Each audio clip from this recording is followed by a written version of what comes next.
ప్రభునందు ప్రియ పరిశుద్ధులారా, ప్రభు అయిన యేసు శుభనామమున కూడొచ్చిన సంఘానికిని ప్రియమిత్రులకును వందనాలు తెలియజేస్తున్నాను. ఈరోజు మనము ధ్యానము చేయబోయేటువంటి అంశం ఏదంటే, యేసుక్రీస్తు యొక్క కనికరం, కరుణ. జీసస్ క్రైస్ట్ కంపాషన్ అంటే కంపాషన్ ఆఫ్ జీసస్ క్రైస్ట్ అనే దాని గురించి చర్చిస్తున్నాం. యేసు ప్రభువుకి ఆయన యొక్క క్యారెక్టరిస్టిక్స్ లక్షణాలు మనం చూస్తే, ఆయన ప్రేమామయుడు. ఆయన మనుషుల పాపాలను క్షమించగలిగినవాడు. మనుష్యులను వాళ్ళ పాపాలను క్షమించి పరలోకానికి తీసుకుని వెళ్ళేవాడు. నిష్కల్మషుడు, పాపము లేనివాడు, మచ్చ లేనివాడు. మనుష్య రూపంలో ఉన్నప్పటికీ మనుష్యుల యొక్క పాపము ఆయనకు లేదు. ఇలాంటివన్నీ కూడా మనము చెబుతూ ఉంటాం. అదే విధంగా ఆయనలో కరుణ, మానవాళి పట్ల కనికరం, అపారమైనటువంటి కనికరం కూడా ఉంది.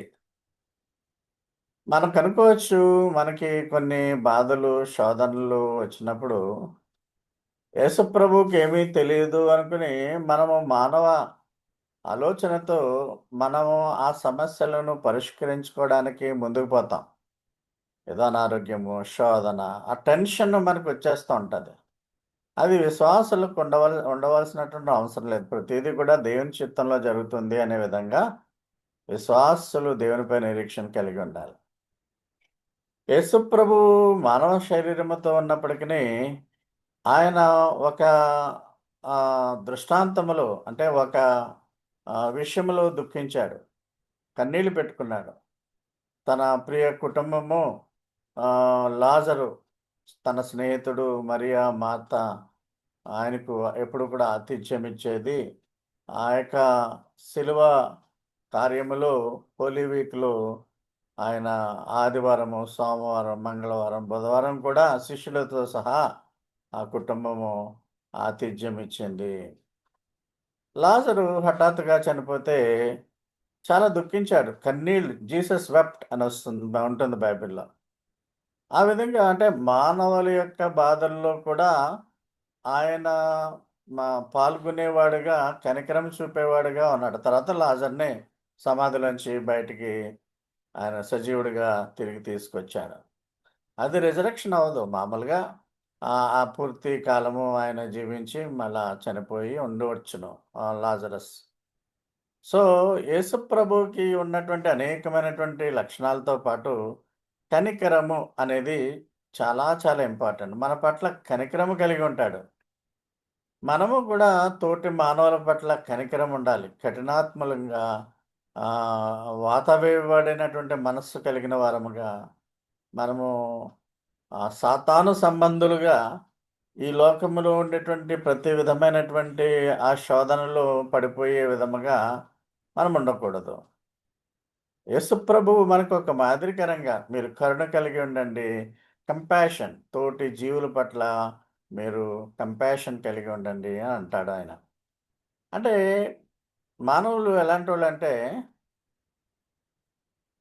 Compassion towards animals. కుక్కలు ఏదైనా కరిసి చంపేస్తుంటే ఆ కుక్కల్ని చంపేవారిని యానిమల్ లవర్స్ అసోసియేషన్స్ ఊరుకోరు. వాళ్ళ మీద పోలీస్ కంప్లెయింట్లు, కేసులు కూడా వేసేస్తూ ఉంటారు. జంతువుల వధ, గోవు వధ చేయకూడదని గోరక్షకులు గొడవ పెడుతూ ఉంటారు. అదే మానవులు, అదే మనుష్యులు మానవుల మీద దాడులు చేయకూడదు, వారి మతం కాకపోతే వేరే మతం వారి మీద దాడులు చేయకూడదనేటువంటి కాన్షియస్ ఉండదు. జంతువుల మీద చూపించేటువంటి కనికరము, తోటి మానవులు, తోటి మతం వారు లేక తోటి సమాజంలో ఉండేటువంటి సహోదరులను కూడా బాధ పెట్టడానికి వెనుకంజ వేయరు. ఈ దినాల్లో మరి ఎక్కువగా క్రైస్తవేతరుల్ని హింసించి చంపించేటువంటి పరిస్థితులు ఉన్నవి. అయితే యేసుప్రభు చిన్న విషయంలో కూడా ఆయన సీరియస్‌గా తీసుకొని ప్రతి విషయంలోని కూడా మానవాళి పట్ల కనికరము చూపేవాడుగా ఉన్నాడు. యేసు ప్రభువు ఇంచుమించు 33 అద్భుతాలు చేసేసాడు. అద్భుతాలు చేయవాడు. 33 అద్భుతాల్లో 6 అద్భుతాలు కనికరముతో చేశాడు. 33 ఇంచుమించు 33 అద్భుతాలలో 6 అద్భుతాల్లో ఆయన కనికరము చూపించాడు. ఈ 6 అద్భుతాలను మనము ఈరోజు చూడబోతున్నాం. 6 మిరకిల్స్. 6 అద్భుతాల్లో యేసుక్రీస్తు యొక్క కరుణ, ఆయన ప్రేమపూర్వక స్వభావాన్ని తెలియచేస్తున్నాయి. అంటే యేసు ప్రభువారు చేసినటువంటి అద్భుత కార్యాల్లో ఆయన యొక్క కరుణ, ప్రేమ, తోటి మానవుల పట్ల ఆ ప్రేమ కలిగి ఉండేటువంటి దానిని మనము కనుగొనవచ్చును. So let us examine the 6 miracles Jesus Christ done with compassion. కంపాషన్‌తో అంటే 33లో 6 మాత్రమే మనం ఆ విధంగా కనుగొనవచ్చును. Out of 33 miracles, 6 miracles Jesus has performed with compassion. మొదటిది, యేసు ఒక దుఃఖిస్తున్నటువంటి విధవరాలిపై కనికరం చూపించి ఆమె చనిపోయిన కుమారుని బ్రతికించాడు. ఇక్కడ మనము మాట్లాడుకునేది ఈవేళ అద్భుతాలు, స్వస్థతల గురించి కాదు. వాటిని బట్టి యేసు యొక్క కనికరాన్ని we are discussing the compassion of Jesus Christ in various instances. Say 6 in the context. పేదరాలు, ఒక విధవరాలు యొక్క కుమారుడు చనిపోయినప్పుడు ఆయన ఆ కుమారుడికి స్వస్థనిచ్చాడు. చనిపోయిన వాడిని తిరిగి బతికించాడు. లూకాసు వార్త 7వ అధ్యాయము 11, 15లో దాన్ని మనం చూడవచ్చు. రెండవది, మానవులకు అనేకమైన రోగాలు వస్తాయి. రోగం వచ్చినప్పుడు మన ఆలోచనలు సక్రమంగా ఉండవు, మన బాడీ సరిగ్గా పనిచేయదు, మన మనసు కూడా వికలమైపోతూ ఉంటుంది. సో రోగములు అనేవి మన మన మానవులను కలిచివేస్తూ ఉంటాయి. కొన్ని మొండి వ్యాధులు తగ్గకపోతే ఒక డాక్టర్ నుంచి ఇంకో డాక్టర్ దగ్గరికి, ఇంకో చోటకి మాయలు, మంత్రాలు వేసే వారికి కూడా వెళ్ళిపోతూ ఉంటారు. అది మనం కరోనా టైంలో చూసాం. ఎవరో రసం వేస్తే కరోనా తగ్గిపోద్దని, లేకపోతే పలానా రాయచూరులోనో ఎవడో అద్భుతమైన మెడిసిన్ ఇస్తున్నాడంటే జనాలు వెళ్ళి తొక్కిసలాటలో చనిపోయారు. కానీ మూఢనమ్మకం, ఒక రకమైనటువంటి ఫోబియా అంటే భయం. ఈ రోగాలను యేసుప్రభు వారు తన తన తన దగ్గరికి వచ్చేటువంటి వారి యొక్క రోగులను ఆయన స్వస్థపరిచాడు, కనికరం చూపించాడు. స్వస్థత అనేది కాదు, ఇక్కడ కనికరం. యేసు రోగుల పట్ల కనికరం చూపించి వారిని స్వస్థపరిచాడు. మత్తయి 14:4 2 ఇన్స్టెంట్లు. 6 సందర్భాలు మనము మాట్లాడుకోబోతున్నాం. మూడవది, ఆకలి కొన్నటువంటి ప్రజలకు ఆయన కనికరం చూపించి ఆయన ఆహారం పెట్టాడు వారికి. అవే మనము 5 రొట్టెలు 2 చేపలు, ఆ విధంగా అవి కూడా దీంట్లో వస్తాయి. మత్తయి సువార్త 15:32లో. 4వ ఇన్స్టెన్స్ ఏంటంటే, గుడ్డివారంటే గుడ్డంటే అంధకారం. ఇంకా వాళ్ళకి ఏది తెలీదు. అలాగా అడుగులు వేసేటప్పుడు కర్ర సహాయంతో, చేతి సహాయంతో దారిని వెతుక్కుంటూ పోతూ ఉంటారు. గుడ్డివారి జీవితం కూడా చాలా దుర్భరం. అక్షరాలు కనిపించవు, చదువుకోలేము. చాలా భయంకరమైనటువంటి పరిస్థితి. సో ఇద్దరు గుడ్డివారి పైన ఆయన కనికరం చూపించాడు, వాళ్ళని స్వస్థపరిచాడు. మత్తయి సువార్త 20వ అధ్యాయము 34వ వచనంలో చూడవచ్చు. కుష్ఠవ్యాధి మామూలుగా ఉండదు. అది ఒళ్ళంతా కూడా డిఫార్మేషన్ చేసేసి రకరకాల బొబ్బలు, మచ్చలతో మనిషిని వికారం చేసేస్తుంది, లెప్రసీ.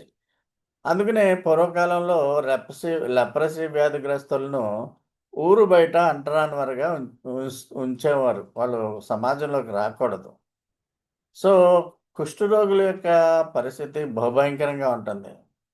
ఆ యొక్క దా పుండ్ల నుంచి చీము కారడం, మనుషులు అసహించుకోవడం, షేక్ హ్యాండ్ కూడా ఇవ్వడానికి కూడా ఇష్టపడరు. ఒక కుష్ఠరోగి ఆయన దగ్గరకు వచ్చినప్పుడు కనికరం చూపించి స్వస్థపరిచాడు. మార్కు సువార్త 1 అధ్యాయం 41 వచనం. అదేవిధంగా గదర అనేటువంటి ఊరు ఉంది. ఆ గ గదర అనేటువంటి ఊరిలో దెయ్యము పట్టి దెయ్యంలాగే ప్రవర్తిస్తున్నటువంటి ఒకడిని కనికరపడి ఆయన దెయ్యాన్ని వెళ్ళగొట్టాడు. స్వస్థతనిచ్చాడు. అంటే కొన్ని రిఫరెన్స్‌లో ఇద్దరు మనుష్యులకని ఉంటుంది. మనము మార్క్స్ వార్త 5:19లో ఒక దెయ్యము పట్టిన వాడి గురించి మనం మాట్లాడుకోబోతున్నాం. సో, మీకు ఇవ్వబడినటువంటి ఈ యొక్క 6 రిఫరెన్స్‌లో కూడా యేసు ప్రభువు చేసినటువంటి అద్భుతాల్లో కనికరము, కంపాషన్ అనొస్తుంది. కంపాషన్, దయ, కరుణ. మొదటి ఆహ్, మ ఆహ్, సందర్భం చూద్దాం. యేసు ఏడుస్తున్నటువంటి విధవరాలిపై కనికరం చూపి, ఆమె చనిపోయిన కుమారుడిని బ్రతికించాడు. లూకాసు వార్త 7 అధ్యాయం 11-15 వరకు. 13వ వచనంలో ప్రభువు ఆమెను చూచి, ఆమె యందు కనికరపడి, ఇక్కడ కనికరం compassion, Lord has showed compassion. ఏడవద్దని ఆమెతో చెప్పి, అప్పుడు తన కుమారుడిని బ్రతికించాడు. ఇది ఈ యొక్క విడో న నయని నయని అనేటువంటి ఊరిలో ఉంటుంది. ఈ పిక్చర్‌లో మీరు చూడొచ్చు. కుమారుడు ఏడుస్తుంటే కుమారుడిని వెంటనే స్వస్థపరిచేస్తాడు ప్రభువు. So, Jesus raises the son of widow of Nain. ఇది ఒక మిరకిల్. ఇక్కడ కనికరపడ్డాడు. ఎవరి మీద కనికరపడ్డాడు? కొడుకు మీద కాదు. తల్లి బాధ, వేదన చూసి ఆయన కనికరపడ్డాడు. రెండవది, యేసు రోగుల పట్ల కనికరం చూపించి వారిని స్వస్థపరిచాడు. యేసుప్రభు ఎక్కడికెళ్తున్నా గొప్ప జనసమూహాలు వస్తూ ఉండేవారు. ఆయన మిరాకిల్స్ చూడడానికే, లేకుంటే ఆయన ఏదో గొప్ప బోధకుడు, రబ్బీలాగా మాట్లాడుతున్నాడు అన్నట్టుగా వస్తూ ఉండేవారు. మత్తయి 14:14లో ఆయన వచ్చి ఆ గొప్ప సమూహమును చూచి వారి మీద కనికరబడి వారిలో రోగులను స్వస్థపరచును. అద్భుతం చేస్తున్నాడు దేవుడు యేసుప్రభు. అందుకనే ఒక పాటలో ఏముంటుందో తెలుసా? అద్భుతాలు చేయువాడా నీ వంటి వారు ఎవరు? నీ వంటి వారు లేరు అనే ఒక లైన్ కూడా మనము పాడుకుంటా ఉంటాం. ఆయన అద్భుతకరుడు, ఆశ్చర్యకరుడు, ఆలోచనకర్త. ఆ విధముగా యేసు ఒక ప్రత్యేకమైనటువంటి స్థానాన్ని దేవుని దృష్టిలో కలిగి ఉన్నాడు. ఇంకా ఈ రొట్టెలు, చేపలు అనేది మనం చూస్తే మత్తయి సువార్త 14 అధ్యాయము 17, 21లో 5,000 మందికి ఆయన ఆహారాన్ని పెట్టినట్లుగా మనం చూస్తున్నాం. ఇక్కడ 2 చేపలు, 5 రొట్టెలు మనందరికీ తెలుసు. 5,000 మందికి ఇచ్చాడాయన, పంచిపెట్టాడు.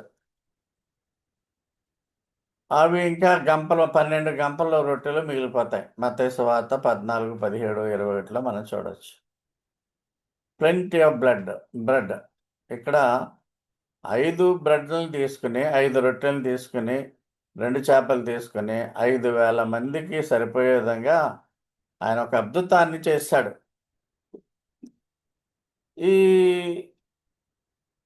ఇక్కడ రెండో రిఫరెన్స్‌లో 4,000 మందికి పెట్టాడు అన్న రిఫరెన్స్ మనం చూద్దాం. ఒకటి నార్దరన్ గలిలియాలో చేశాడు 5,000 మందికి. 4,000 మందికి రొట్టెలు పంచడం సదరన్ గలిలియాలో ఆయన యేసుప్రభు గలిలీ వాడే కదా! నార్త్‌లో 5,000 మందికి, సౌత్‌లో 4,000 మందికి ఆయన ఈ రొట్టెలు పంచినట్లుగా మనం చూస్తున్నాం సభలో. ఇక్కడ ఈ ఈ 4,000 మందికి ఆయన రొట్టెలు, చేపలు పంచే సంఘటనలో కనికరం అనేటువంటి మాటను చూస్తున్నాం. 32వ వచనం. వాళ్ళంతా కూడా సభలో అంతా ఉంటున్నారు. వాళ్ళు ప్రభువు దగ్గరే ఉంటున్నారు. ప్రభువు చెప్పే మాటలు వింటున్నారు.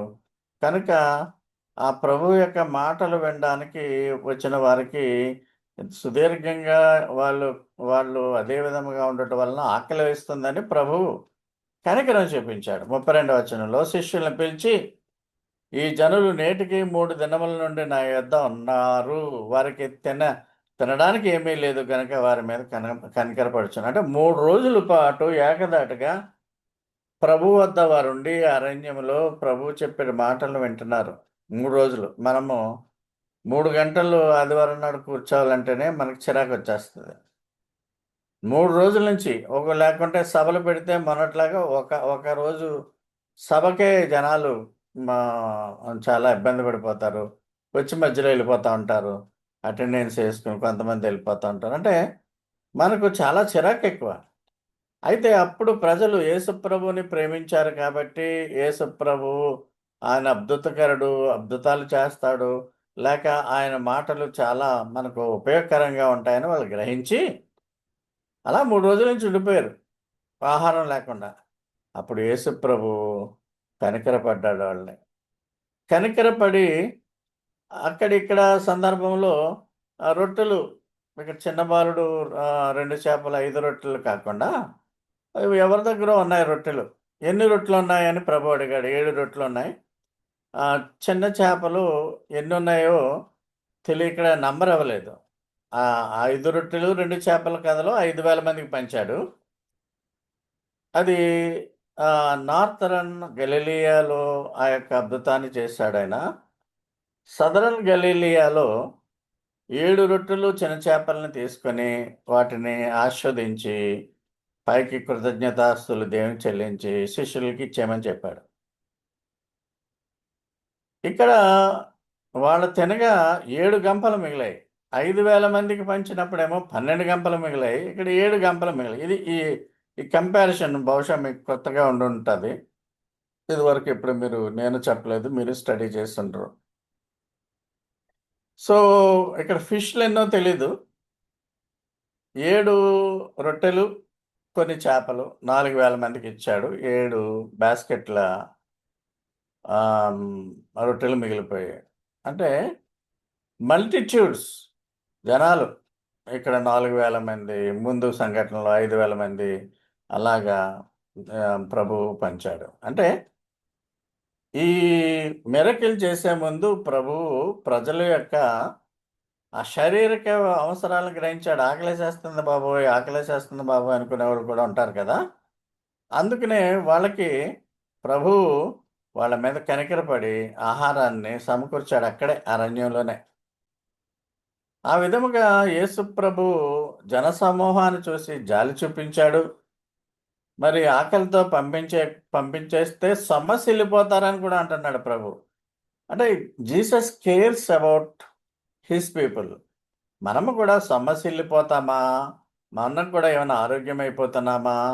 మనమన్నా ఏమన్నా అనారోగ్యమైపోయి దారి తప్పిపోతున్నామా? లేక శోధనలో పడిపోతున్నామని Jesus is taking care of us. అది మనకు తెలీదు. తెలియకుండానే హెబ్రీ గ్రంథకర్త మొదటి అధ్యాయంలో రక్షింపబడిన వారిని సంరక్షించుటకు ఆయన దూతలు ఎప్పుడు కూడా వారి చుట్టూ ఉంటాయంట. అంటే మనము మన తప్పిదాల వలన, మన పాపాల వలన, మనము దారి తప్పడం వల్ల మనము శిక్షకు గురయ్యి, అది ప్రభు బిడ్డలం ఎలాగయిందని మనం అనకూడదు. మన జీవితం అంతా కూడా స్వచ్ఛంగా, మచ్చలేనిదిగా, నిర్దోషంగా ఉంటే ఎటువంటి ఇబ్బందుల్లోనూ, శోధనలోనూ పడం. కానీ ఎక్కడో అక్కడ మనము శోధనలోనూ, పాపాల్లోనూ పడిపోయేటువంటి పరిస్థితి ఉంటుంది. దారిలోనే సమస్యెళ్ళిపోతారు వీళ్ళు ఆహారం లేకుండా అని ప్రభు కనికరం పడ్డాడు. సో, ఇదొక అద్భుతమైన ఒక మిరకిల్. ముందేమో మత్తయి సువార్తలోనే మనం చూస్తున్నాం. మొదటగా 5,000 మందికి, తర్వాత 4,000 మందికి ఆయన పెట్టాడు.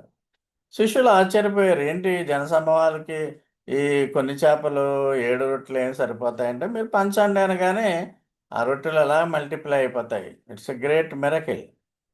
కాబట్టి ఈ అద్భుతాన్ని మనం గమనించి ప్రభు యొక్క కృతజ్ఞత ప్రభువుకి మనము మన జీవితాల్లో ఆయన మన పట్ల కనికరాన్ని చూపిస్తున్నాడు. మనము కూడా తోటి మానవుల పట్ల, తోటి సంఘస్థుల పట్ల కనికరాన్ని కలిగి ఉండాలి. ఇంకా 3 సంఘటనల్లో కనికరం చూసాం. ఇంకా 4వ సంఘటన ఏంటంటే, ఇద్దరు గుడ్డివారి పైన కనికరం. చెప్పాను కదా! ఇక్కడ అద్భుతాల గురించి, లేక స్వస్థతల గురించి కాదు మనం మనం మాట్లాడుకునేది. కనికరం.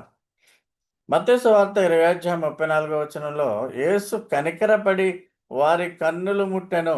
వెంటనే వారు దృష్టి పొంది ఆయన వెంట వెళ్ళిరి.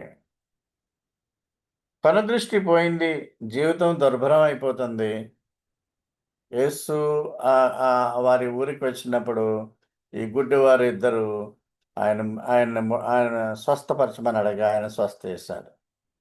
ఆయన దారిపోయే దానయ్యలందరినీ చేయడు. ఆయన దగ్గరికి వచ్చేవారికే, ఆయన విశ్వసించే వారికే ఆయన స్వస్థతనిస్తాడు. నంబర్ 5 యేసు కుష్ఠరోగికిపై కనికరం చూపించి స్వస్థపరిచాడు. 40 మార్కు సువార్త 40 వచనంలో ఒక కుష్ఠరోగి యేసు దగ్గరకు వచ్చి మోకాళ్ళుని నీకిష్టమైతే నన్ను శుద్ధినిగా చేయమని ఆయనతో చెప్పి వేడుకొనగా. ఈ ఈ యొక్క వాక్యం నుంచి మనము గ్రహించేది ఏంటంటే, నీకిష్టమైతే నాకిది అనుగ్రహించు అని వేడుకో. అంతేగాని you cannot order or demand God. అందుకనే మనం ఏదడిగినా, ఏం చేసినా నీ చిత్తమైతే దేవా అని వేడుకోవాలి. నీ చిత్తమైతే స్వస్థతనియ్యి, నీ చిత్తమైతే కొన్ని సంవత్సరాలు జీవించే విధంగా చెయ్యి, నీ చిత్తమైతే నాకు అది కావాలి, ఇది కావాలని మనం ప్రభువుని వేడుకోవాలి. అంతేగాని మనం ప్రార్థన చేసేటప్పుడు డిమాండ్ చేయకూడదు. వెంటనే ఆయన ఏం చేశాడు? కనికరపడి చెయ్యి చాపి వారిని ముట్టి నాకిష్టమే నువ్వు శుద్ధుడు కమ్మని వారితో చెప్పాను. వెంటనే కుష్ఠరోగం వారిని విడిచి పోయాను, వాడు శుద్ధుడయ్యాను. అంటే మనం షేక్ హ్యాండ్ ఇవ్వము, హత్తుకోం. కుష్ఠరోగి అంటేనే భయం వేస్తూ ఉంటుంది. అలాంటిది ప్రభువు ముట్టి కుష్ఠరోగిని సైతం స్వస్థపరిచాడు. అయితే ఈ స్వస్థపరచడానికి ముందు కనికరం పడ్డాడు. కనికరము ఈజ్ వెరీ వెరీ ఇంపార్టెంట్. ఇంకా 6వ సంఘటన. యాక్చువల్‌గా ఈ దెయ్యం పట్టిన వాళ్ళు ఇద్దరని కొన్ని సువార్తలలో ఉంది.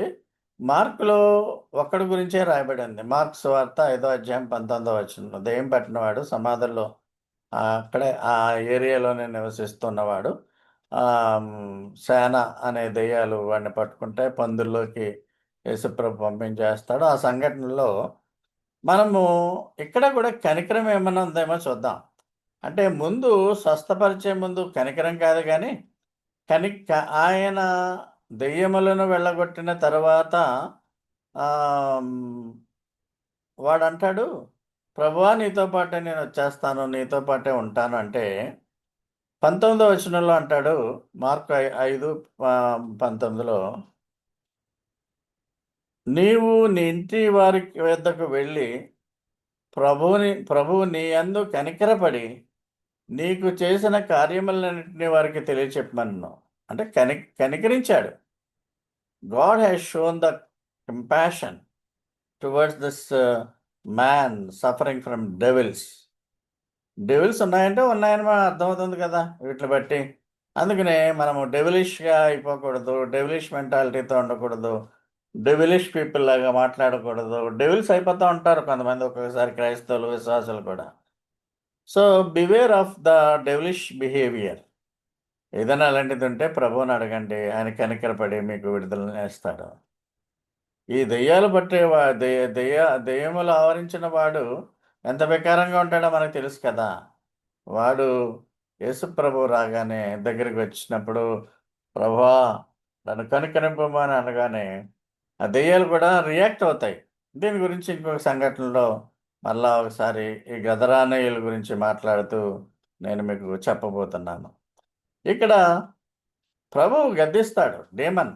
అలాగే సాతాను యేసుప్రభువుని 40 రోజులు ఆయన అరణ్యములో ఉపవాసం చేసి వచ్చినప్పుడు యెరూషలేము దేవాలయం పైకెక్కించి, రాళ్ళు చూపిచ్చి, అయి చూపిచ్చి 3 శోధనలని దెయ్యం అంటే సాటాన్.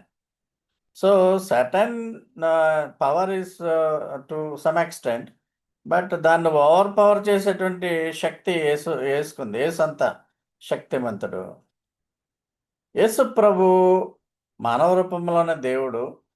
మానవులతో యేసు ప్రభుని కంపేర్ చేసుకుంటే అందరికంటే ఆయన అత్యంత కరుణామయుడు. మన ప్రధాన యాజకుడు. ఆదివారం మొన్న మీకు మా లేటెస్ట్ మీటింగ్‌లో యాజకత్వం గురించి చెప్పాను. మనము రాజులైన యాజకులము. మెల్కీసెదెకు యాజకత్వం, అహరోను యాజకత్వం. మీకు కూడా దేని చిత్తమైతే ఇంకోసారి ఎప్పుడన్నా వివరిస్తాను.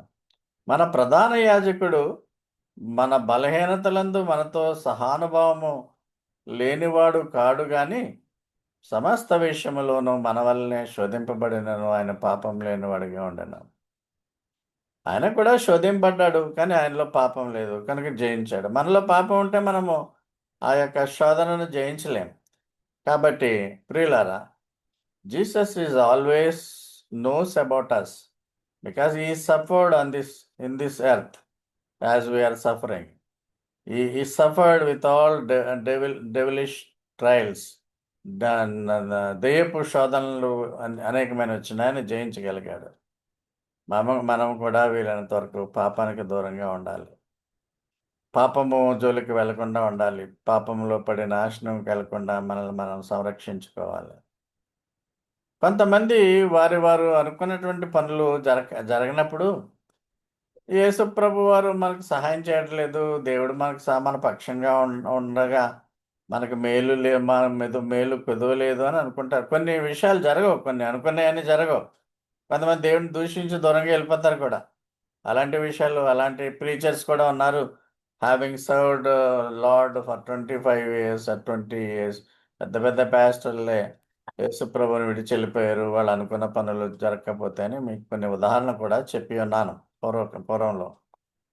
సో, దేవుడి మీద కూడా ఫిర్యాదులు చేస్తూ ఉంటారు. ఎందుకు నేను క్రిస్టియానిటీని వదిలేస్తున్నాను, యేసుని వదిలేస్తున్నాను పుస్తకాలు రాసి మరీ వెళ్ళిపోయారు కొంతమంది. సో, ఆ విధంగా మనము దేవుడు మనల్ని పట్టించుకోవట్లేదు అని అనుకుంటాం గానీ, ఆయన సమయంలో మనకు చేయాలనుకున్న మేలు ఆయన సమయంలో చేస్తాడు గానీ, నువ్వు అనుకున్నది నట్టుగా జరగదు. మనము కరుణ తోటి మానవుల పట్ల చేయాలి. దేవుని యందు భయం కలిగి ఉండాలి. యేసుప్రభు యందు భయం కలిగి ఉండాలి. ఆ విధముగా మనం ఎప్పుడూ కూడా ఆ విధమైనటువంటి కనికరము, ప్రేమ, క్షమాపణ ఎప్పుడూ మనము మర్చిపోకూడదు. యేసుప్రభు ఆ యొక్క వితంతువు పేదరాలు ఆమె ఏడుపు వినేసి వెంటనే చనిపోయిన కొడుకుని స్వస్థపరిచేశాడు. అది మనం చూసాం ఆల్రెడీ. అది ఆయన శక్తికి ఒక సూచన. ఆయన ఆమె కన్నీళ్లను తొలగించేశాడు. లూకాసు వార్త 7వ అధ్యాయము 11-15 మనం చూసాం. 13వ వచనంలో ప్రభువు ఆమెను చూచి ఆమె యందు కనికరపడి లార్డ్ హ్యాస్ షోన్ కంపాషన్. ఏడవద్దు అంటే ప్రభువారికి ఏడిసేవాళ్ళుంటే ఆయన తట్టుకోలేడనమాట. అంత కంపాషన్, కరుణ. మనకు కూడా అంత కంపాషన్, కరుణ ఉండాలి. మనుషులు మోసగాళ్ళుగా ఉంటారు. దుర్మార్గులుగా ఉంటారు. వాడు ఎలాంటి వాడో మనకు తెలీదు. ఆ ప్రభు యొక్క ప్రేమ వాళ్ళు చూపించకపోయినా మనం చూపించేటువంటి విధంగా కరుణతో, కనికరంతో మనం ఉండాలి. ప్రభు చెప్తున్నాడు, మిమ్మల్ని త్వరలోనే మీ యొక్క కన్నీళ్ళని కూడా నేను తుడిచివేస్తాను. అక్కడ మరణమే ఉండదు. అక్కడ వ్యాధులుండవు. అలాంటి స్థానాన్ని మీకు త్వరలోనే ఇస్తున్నానని ప్రకటన గ్రంథం 21వ అధ్యాయం 4వ వచనంలో వాగ్దానం చేస్తున్నాడు మనకి. ఆయనే అంటే దేవుడు వారి అంటే విశ్వాసుల కన్నుల ప్రతి బాష్ప బిందువును తుడిచివేయను. He will wipe away all tears from the believers. మరణము లేదింకా. దుఃఖము లేదు, ఏడ్పు లేదు, వేదన లేదు, వ్యాధులుండవు. అవన్నీ మనము మహిమ శరీరంలోకి వెళ్ళగానే ఇవన్నీ పోతాయి. సింహాసనం నుండి చెప్తున్నాడు దేవుడు వినమని. మనం విందామా? ఆయన మాటలు ఆలకిద్దామా? ఆయన్ను పూర్తిగా విశ్వసిద్దామా? ఆయన బాటలో ముందుకు పోయేవారముగా మనము జీవించాలి. అలాగని జీవించటానికి కనికరము, ప్రేమ, దయ ఆహ్, తోటి మానవులు, సంఘస్థుల పట్ల మనం ఎల్లవేళలా చూపిస్తూ, ఈ లోకమే గొప్ప మనకు లక్ష్యం అనుకునే విధముగా, లోకములో ఉండేటువంటి విషయాలను సాధించడానికి మనం మన యొక్క జీవితాల్ని మనము స్వార్థపరులుగా మనము ఉండకుండా, ప్రభు వైపు విశ్వాసమునకు కర్త, దాన్ని కొనసాగించేవాడైనటువంటి యేసు వైపు చూచు, మన విశ్వాస యాత్రలో మనం ముందుకు పోదాం.